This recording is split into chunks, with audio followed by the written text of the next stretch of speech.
si dating Pangulong Rodrigo Duterte at arestuhin ang mga umano'y miyembro ng International Criminal Court na nandito raw sa bansa. Yan ang hamon ni Senator-elect Bato de la Rosa kay Pangulong Marcos kung talagang sincero siya sa pakikipagbati sa mga Duterte.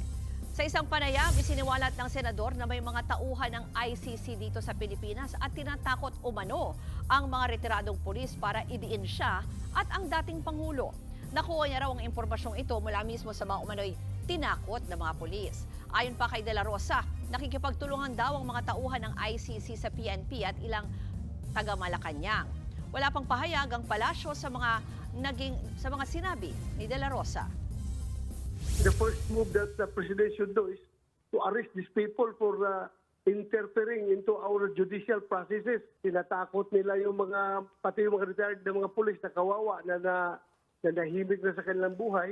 Tinatakot nila na kapag hindi magpirma dito sa kanilang prepared na affidavit, ay sila daw ang madidiin kung hindi sila ipirma sa affidavit na containing incriminations laban sa amin ni Pangulong Duterte at ako.